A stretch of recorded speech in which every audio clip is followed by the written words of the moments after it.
Welcome, sentient beings from all known universes and beyond. It's time to activate your cranial downlinks and prepare to receive a raft of discussion on a cosmic ocean of science fiction and fantasy topics, interviews with local area genre devotees, and insightful prognostication by our soothsayers of science fiction, our forecasters of fantasy, and any other beings that happen to get caught in our gravity well. This is the Galactic Driftwood Podcast.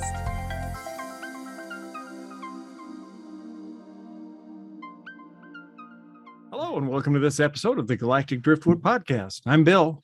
I'm Linda. I'm Charles. Hey, I'm Seth. I'm Jenna. I'm Chris.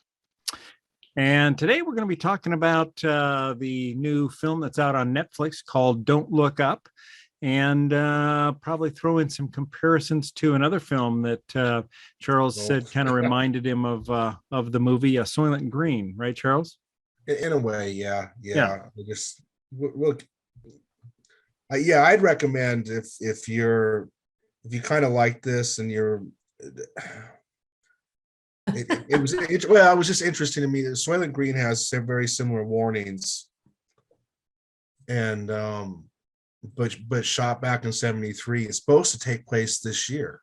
Oh, really? I didn't realize. 2022. Yeah. I mean, what is the explicit warning from Soylent Green though? Because people may have interpreted a bunch of different meanings from "Don't Look Up." Which spoiler alert. Right. Well, the metaphor I heard was global warming versus in Soylent Green. I'm sorry, and Don't Look Up. It's an asteroid about to hit the Earth. Yeah. Mm-hmm. But the it was supposed to be a metaphor for global warming, is my understanding. Okay. Okay. You may disagree with that. I mean, I think it was more of a denial of science, period. A warning for that. But Soylent Green was the first stuff Soylent Green is a little more direct. Yeah. But you're saying Soylent Green also was a warning for global warming? Yes, it was. If you okay. So I didn't realize. Yeah. And that's yeah, it's surprising when you watch it. Yeah, that's what they start with. This is population, but also greenhouse gases have destroyed the oceans. So is that why they're feeding people to people in Soylent Green? Is because they're out of food from the ocean? Yeah, that's what. Spoiler alert! Yeah, they already said there'd be spoiler alert. Right. And look how old this movie is. Right. But it's a similar. To me, it was a similar. It's awful. Well, I'll tell you what, it was more, you watch Don't Look Up and you end up depressed. Really? And that's what made me think of Soylent Green, because Seth had said something about it was a depressing movie, actually, even though it's supposed to be a comedy. Yeah. And then I thought, well, what movie made me feel like that from before? And I remember, okay, so Soylent Green made me feel about the same. I watched it years ago. Yeah, so it was kind of depressing film in a way, because I mean, yeah, it was supposed to be a comedy, and it was funny. Just laughs. It's a dark comedy, like pitch black humor. Right. Yeah. And it's all sort of about how, where we are today, even a matter of life and death, like a 10-mile wide asteroid that's going to plunge into the earth and basically wipe out all of life, still ends up being politicized. And you have groups on one side, saying don't look up because it's not real, it's fake. And the other side saying, look up, you can see it, it's right there. And the parallels with what we're going through right now with COVID and all of that, it's kind of jarring in a sense, I think. And also when they go to the White House to try to explain what's happening, the White House doesn't want to do anything about it. Their response is, oh, well, this asteroid's going to come and destroy all life. Well, I think we should sit tight and assess. Is there response? That part in the movie is they're like, the president is like, oh, what's the chances of this happening? And they're like 99.9%. And she's like, oh, let's call it 70% then. And they're like, no, let's not do that. That's not what we were saying. Right. And the obsession with like, no, we have midterms first, and then they don't want to do anything until there's another scandal that could ruin her chance at the midterms. And they want to distract the people by acknowledging this crisis. Right. Yeah. And of course, the president has her son as her chief of staff. So there's that whole nepotism in the White House, parallel to what we've seen recently. There's a clear Trump and Trump Jr. vibe going on there. Yeah, there is. I will say I have not seen this level of comedy from Meryl Streep since Death Becomes Her. And I did love hating her. Yeah. So like we said, the movie did depress me, and it did. Like, this movie just about crushed my spirits, but it's a good movie. Yeah. Like the cast is amazing. The effect, just like everything, is top notch. Yeah. It's really, really good, worth watching. And a very good satire. I also loved the slam on the media too, where these astronomers or astrophysicists, whatever, they aren't getting any traction with the White House, obviously, and so they decide to go public with this, and so they end up going on a talk show, and it's almost like Fox and Friends type of show where they go on and they're coming with this message that the world's going to end in 4 months or 6 months, whatever it is. And the one guy, all he wants to know is what the chances are that this asteroid is going to hit his ex-wife's house. Yeah. Yeah. 100%. Yeah. I mean, I was really impressed with Kate Blanchett too. I didn't realize until the credits that's who she was, Brie.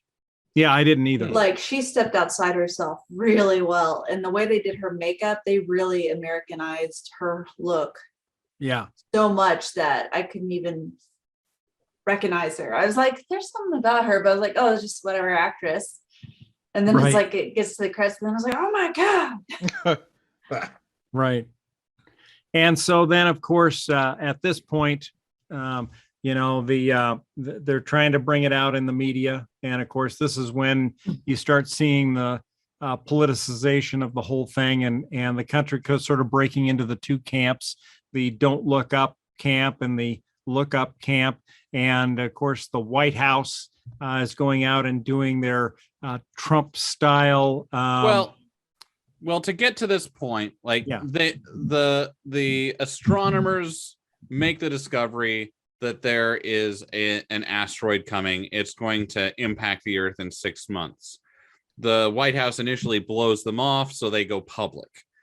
And shortly after they do that, the government kind of tries to ruin their lives. And then they come back and say, oh, well, now we're taking it seriously because it's a midterms issue and they can rally support behind it. And so they put together this heroic effort to blow up the asteroid. And sometime in here, we're introduced to basically a Steve Jobs type character who's making or Elon Musk, maybe. Yeah, Elon Musk, Steve Jobs. It's kind of like a character like that, the guy in charge of Facebook, Mark Zuckerberg. Like, it's all of them combined into one. And so the government is doing the right thing. Weirdly enough, they get Ron Perlman to man a mission to lead all these nukes up to blow the asteroid off course. Something that's got an 80% chance of success. They launch it, and at the last minute, they call it off because the tech mogul has had his people researching the asteroid and found out that there's a lot of rare earth metals up in there. It could be good for new cell phones. Yeah, it could be good for his new cell phone product. And so at the very last instant, he comes in and talks to the president because he's a platinum level donor or whatever, which means he's got access to her whenever he wants. And he gets her to call off the mission so that they can, instead of diverting the asteroid, they want to use these it's the guy right in the middle of the picture that you can see that Linda's shared. And he gets them to agree to a plan where they will attempt to blow it into small controllable chunks that wouldn't affect the Earth. And all the scientists are like, no, no, no, no, no, no, no, no, no, no, no, no, no, no, no, no, no, no. Yeah, because the more that, like, at first he says they've got all the scientists on board, who says this is extremely soundproof, just as likely to go right as the original decision to divert it. And then, like, Leonardo DiCaprio character, who's still trying to collaborate with the presidency to have some sort of sway and insight into what's actually going on, just sees more and more scientists getting kicked off the team, and peer reviews coming that this is not possible, this is not going to work, from engineers and other astronomers. And it causes him to just finally realize that the powers that be are not going to listen. They're not going to listen to science because they already found a narrative that they want to, that is profitable, because it doesn't seem to sink in how much danger they're in. And because of lack of scientific understanding. And so he loses his shit finally in this big epic monologue at the end that seems to kind of end it, like Bill said, you know, and Charles, a lot of different things and discussions that are going on right now behind climate change, behind COVID. It's like, if we can't just look up and say, all agree that is a comet about to strike the Earth, and we know it's going to happen, then how are we supposed to talk to each other about anything? What do we do? Yeah, that was probably the most serious line of the entire movie. Of the one that you were supposed to take away was when he finally loses it. He's done everything that he can. He played by the rules. He played the games. He did everything imaginable, and it was still for almost nothing. Yeah. And so he just loses it, and they're driving home a message there about, you know, communicating with each other, and just look. Right. Just look, look up. understand, comprehend. You know, instead it was, well, I don't have to, I'm going to look down. You know, F you. You know, there was the part of the movie where the asteroid finally became visible in the sky. And he's looking at it in like a combination of wonder and horror that was really like Leonardo DiCaprio and, god damn it, I can Jennifer never Lawrence. remember names. Yeah, Jennifer Lawrence. Like, their characters are finally able to see this asteroid that they discovered, and they're looking at it with this combination of wonder and horror that is really well portrayed. Yeah. And I think oh, sorry, go ahead, Seth. No, go ahead. Oh, okay. I was going to say, and one of the things, it was kind of a little running joke through the thing. So when Jennifer Lawrence and Leonardo DiCaprio first go to the White House, they end up having to wait a day and then almost a whole nother day just to get in to see the president, right? And during that birthday time, party. What's that? Yeah, for a birthday party. Yeah, right. They got held up. So anyway, they're sitting out there waiting, and of course, warning, by the way, we didn't warn about spoilers. No, we did. Okay. Death multiple times. And so they're sitting out there, and of course they're getting hungry. Well, so there's this general who plays the head of the Joint Chiefs of Staff, and he's supposed to be sitting in on this presentation with him, right? And so he said, well, is anybody hungry? I'll go go grab some food. So he runs down to the White House cafeteria or whatever, and he comes back with all these bags of chips and stuff.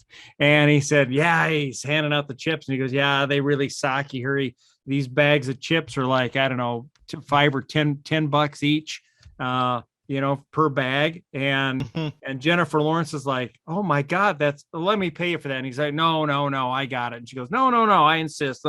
So they all give the general, one of them only has, I think, like 20, and he says, yeah, I don't have change. And so he takes the 20 and ends up taking their money. And then later on in the show, they end up back at the White House. And of course, the general's not around because the general had to go to Hawaii for some important meeting. And she goes down to the cafeteria to get something to eat. And she said, oh, who do I pay for these chips? And the lady in there says, what are you talking about? All the food in here is free. This is the White House. We don't charge for anything. Yep. This is the White House. Yeah. And so all the rest of the show, at all these critical moments where stuff is happening, she'll just be sitting there like staring off into space. And she goes, he's a general.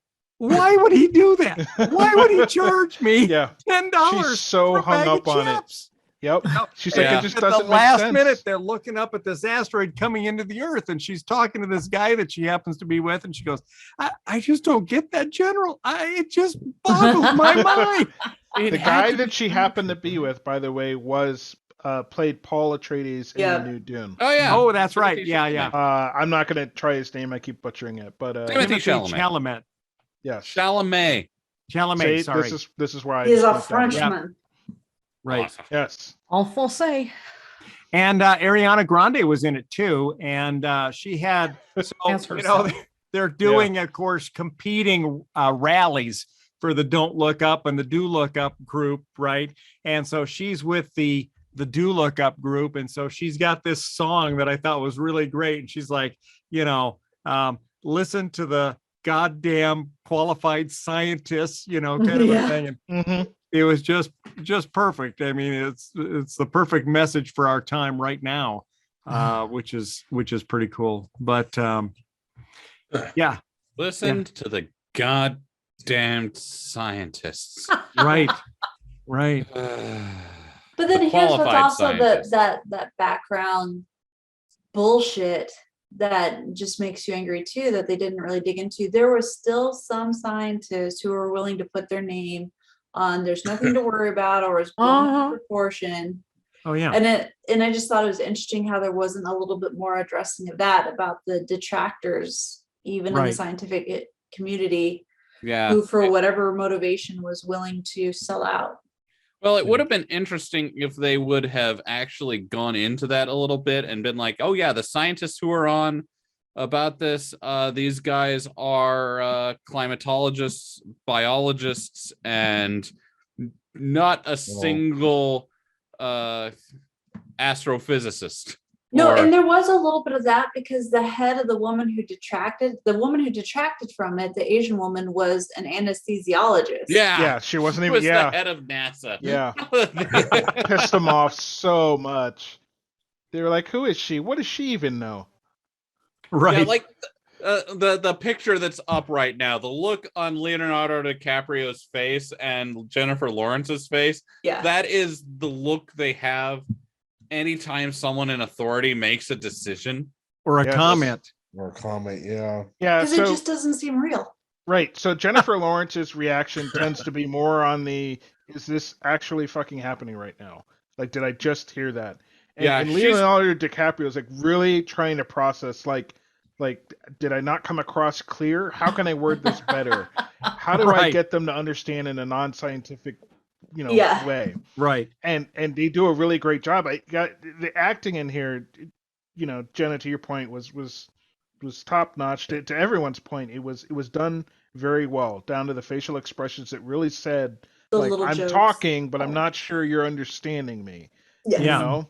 Well, and one interesting point in that too, that I think is sort of a little bit of a message to scientists, was when Leonardo DiCaprio was in the White House describing what's happening, and he's talking in science speak. We've got there's a 0.00 profile error, and the orbital trajectory and the translunar insertion, and he's going into all these complicated descriptions. And of course, all the political people, the White House, the president and the chief of staff, they're all just rolling their eyes and tuning out, like, what the hell? You're like, whoa, this is nonsense. Right. And we actually, Seth and I watched a little, and Linda watched a little clip last night where an actual astrophysicist watches the movie and kind of reviews it as the movie went along. That sounds great. Yeah, and it was good. And when they got to that point, she said, yes, she said, you know, this is a very good point to make here, in that the science communicators that are sharing this crucial information with the public or with politicians really need to dumb it down to the point where it's not, you know, you're not talking to another scientist. You need to make it in layman's terms that anybody can understand. And so that, I thought that was good too, as well. So, well, and that was when I was in the engineering college. That was one of the points hit home. If you took technical writing, was if you're dealing with politicians or something, don't do anything like abbreviate inches, because no one will know what you're talking about there. Right. right. I can see that. You can't go FT instead of feet. No one will know. You have to spell it out. Yeah. And which is kind of a sad commentary on the people that we elect to political office. Which yeah. So which was like, I think another really good point that was not as explicit, but it's like you hope people pick up on it, is that a handful of people can change the world, literally. Like people are like, what? And it depends on who you put into positions of power. Right. Like, I mean, you can be a scientist who makes a great discovery, but if the people at the top are not looking Can't at things, understand, or not in the best interest, their Right. motivation is money or re-election. Right. Like, if they don't how see we- what's in it for them. Yes. And it's like they, as individuals, can have just as much impact to change the world for the worse or the better. It's like you really have to take seriously, who are you putting into political power? Yep. Well, on that note, why is it that it was like the U.S. had to solve this problem?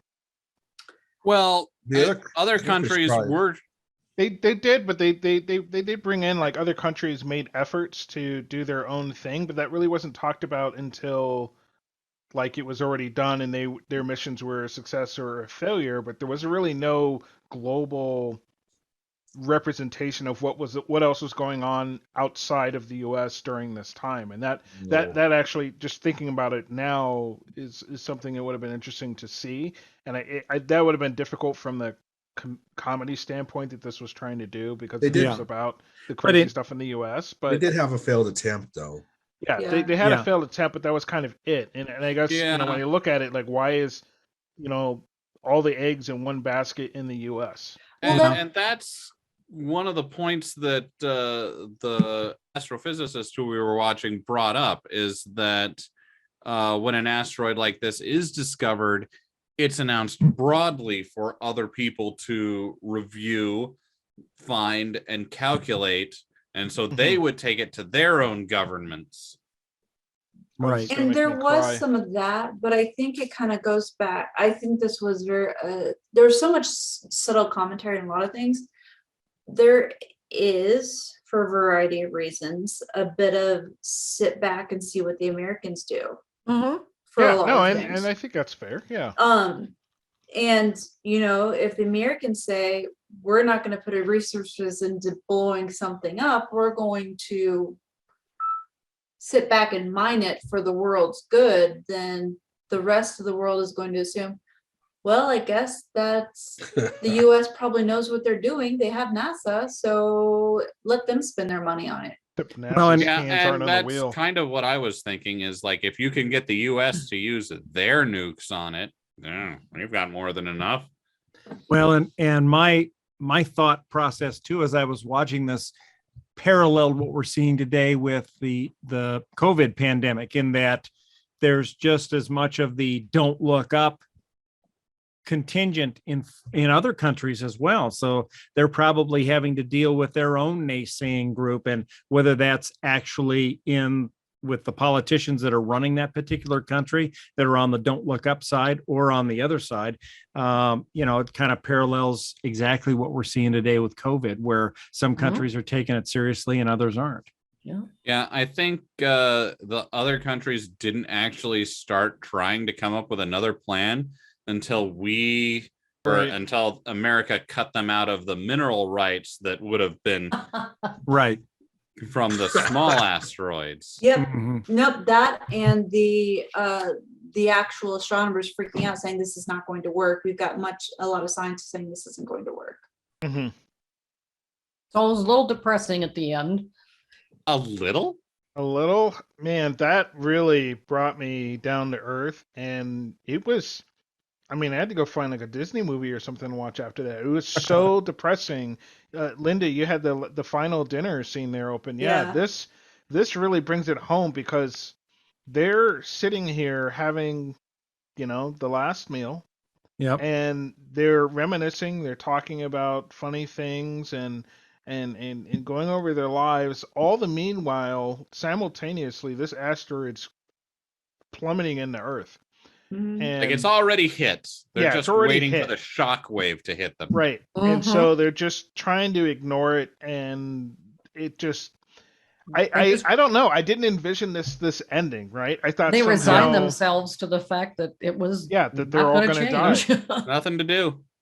Unless, of course, you're the like the 1% of rich people who got to leave. Yes. I don't know how they expected all those old white guys to repopulate the human race. I don't know. That was pretty thing. So there was. Hold on, before we jump on that though. This was the most depressing part for me. Right. Leonardo DiCaprio has that affair, right? Yeah. He spends months away from his wife, and then the one night he gets back with her is their last night together. And I just just killed me. There was one thing about this that made that a little bit tolerable. And that was an earlier scene that really kind of killed Leonardo DiCaprio's will to kind of play along with the politicians, where the tech mogul was telling him that they had all this information on him. Yes. They knew what he was going to do tomorrow. They knew what he was going to do 10 years from now. They knew how he was going to die. And the guy had said that he couldn't even remember how he was going to die. It was so boring. But he did remember this. He was going to die alone. And at the very end of the movie, Leonardo DiCaprio didn't die alone. No. But that the funny thing, a good takeaway. Yeah. Yeah. The funny thing was that was though, one bit, like, that's one of the reasons that, like, the writing in this movie is so good. And writing. also that same scene also kind of leads into one of the gags that at the end that actually got me to laugh. Talk about that's what that is. Talk about that, Seth. The gag? Yeah. So when the mission is launching to try and break this asteroid up, the president turns to the tech mogul and is like, how am I going to die? No, really. No, I don't want to know. No, really. How am I going to die? And he's just like, we don't really know what it means, but you're going to be killed by a Vronic. Yeah, a Bronnerock. Something like that. A Bronnerock, something like that. And then all the rich people, 2,000 rich people get on a generation ship or a cryosleep ship to find a new Earth and repopulate it. And they find these creatures and they immediately kill the president. And he's just like, oh, I guess we just found out what a Bronnerock is. Yeah. And then he's like, nobody pet them. And then they all die. Right. So it's so it's like it does have that moment of levity at the end, even though it's like a sucker punch to the stomach as to the fact that the Earth dies. Right. And I think it just goes back to the consequences. Like there are, people want to shout and get on the computer and not engage science, and they think there's no consequence. Right. And that's where this movie does a great job, where it shows how stuff can spiral and snowball. Yep. Yeah, and when it spirals into inaction, like we're seeing right now with climate change, Yes. right? It's too big of a problem, and people don't want to acknowledge that it's going to take a lot of little steps brought together to make a change. The other thing, if you really want to question yourself, you try watching this movie again and see if you laugh in the same places. Yeah. Well, I don't know if I can watch this one again. I watched a little bit of it. I'm like, okay, that's not funny the second time around. Like, I recommend everyone watch this movie at least once, but I don't know if I can watch it again. Like, yeah, the ending brought me down so hard. I cuddled one of my kittens just until they just had to get away from me. So, it would be interesting after watching that if you were all to now go watch Death to 2021. That's also on Netflix. What's that about? It is a comedy mockumentary on 2021 in review. Huh. All right. It's pretty good. Yeah, it's funny. How depressing is it? Like, it sounds hopeful, but I don't know if it's going to have too many similarities to Don't Look Up, that it may depress you, because you look at the mockumentary, because we watched the mockumentary before, like a couple of days before we watched Don't Look Up.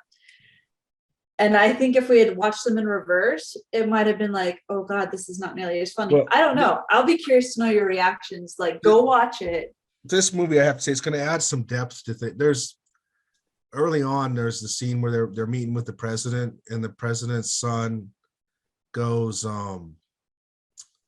well, we hear end of the day scenarios all the time, such as blah, blah, blah, ozone hole, global warming and stuff.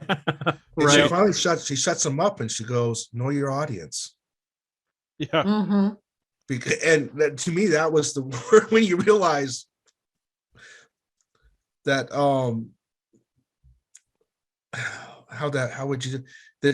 she's not taking any of that seriously, period, unless of course she'd pretend she was talking to a scientist.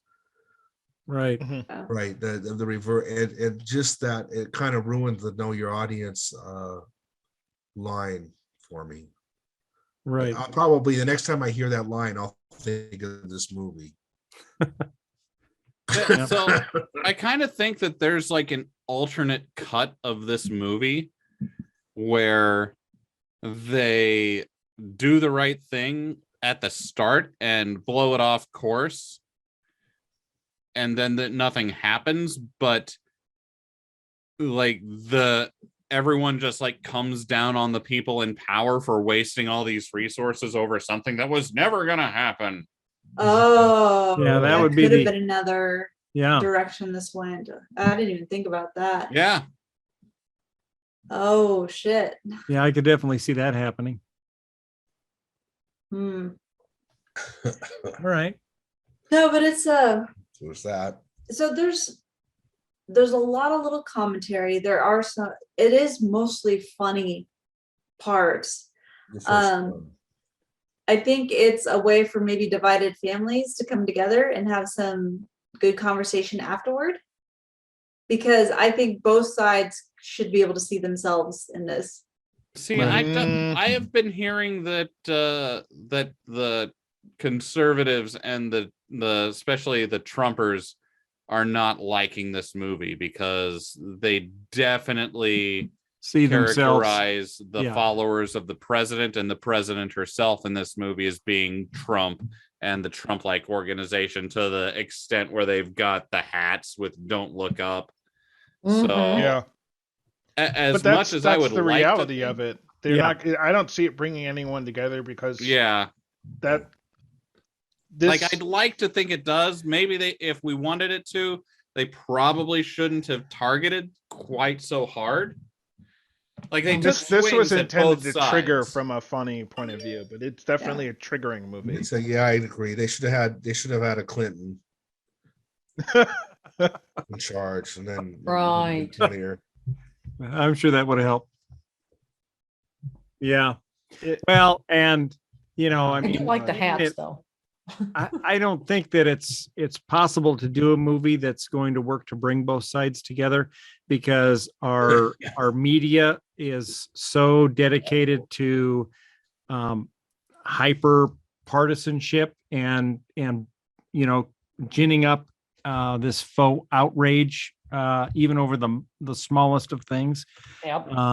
And I don't see that stopping as long as it's there's a revenue driven business model that they get revenue for clicks and eyeballs. So as long as they can get those, and it's proven that they get more of those with ginning up outrage than they do with good stories, they're going to keep ginning up the outrage. So I don't know how that changes without some sort of legislation, and we're not going to get that because we can't get that's big government.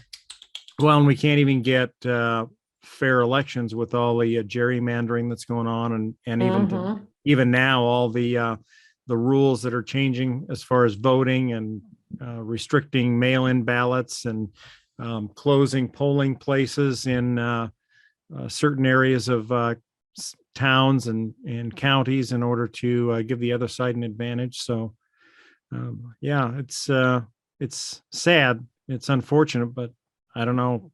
There's a lot of bleak things with this movie and our current timeline and how it relates to that. Yeah.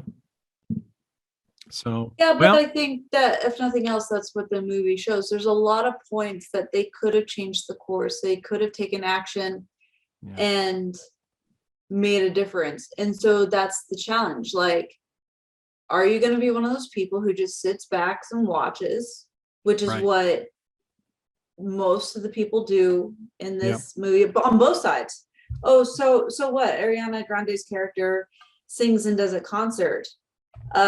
What could the other people have done though to pressure politicians and put their funding and pull like there are just ways that you can step up, vote, change, do something with leadership, not just sit back and let others do the work for you. Just like the whole comment earlier about all the other countries, what were they doing? Right. Well, they were sitting back and letting America do whatever. They could have stepped up and done something on their own, figured it out. So that's the challenge, I think. Well, and I think the other message is here too, that how many people voted in the last election, right? You have that whole group that just kind of doesn't get involved, and they just say, I'm sick of all the ridiculousness, so they don't even vote. And then what happens is you have such a small percentage of the country determining an election, and then you get more of the same because so many people are not engaged. And I think this movie kind of should serve as a wake-up call to people to say, you know what, if we don't get involved and make sure that we get and that we elect competent people into office, this is the direction we're headed. Yeah. So yeah, as a lighter note, if you've seen the movie, great. If you've not seen the movie and you're not sure, just give it a chance and then watch Death 2021 to get your laugh out. Yeah, watch it and let us know in the comments what you thought. Yeah, comment down below. Yeah, and if you agreed with our assessment of it. And get in the comments. Yeah. So at least with this one, there's nobody eating people at the end. Right. Well, I mean, cannibalism. You can't say that for sure. the president's son definitely survived. That's true. Yes. He was as far as we know, he was the one survivor. He's definitely eating people. Yeah. And that's the other thing. If you when you watch the movie, there's a mid-credits scene and there's also a post-credits scene, which is worth watching for. So be sure to stay to the end for that. Yes. All right. Well, on that happy note, thank you all for tuning in again for this episode of the Galactic Driftwood podcast. Again, you can check us out on galacticdriftwood.space, and you can check out our partner podcasts on synergynation.net. That's synnation.net. And, we're on YouTube and we're on all of your favorite podcast platforms, all the top ones, and including some of the ones that aren't even top. I'm sure we're out there. So, hey, and like and subscribe. Yes, and leave us a comment. We do read those even more lately. We're starting to get into that. So for better or for worse. Yes. So anyway, thank you all again, and we will catch you next time for another show. Take care. Bye-bye. Bye. Bye. Peace. Thanks for listening to this episode of the Galactic Driftwood podcast. For more information and past episodes, please visit our website at galacticdriftwood.space or subscribe to us on YouTube. And now, please deactivate your cranial downlinks, collect your towels, and be sure to watch your step as you exit our gravity well.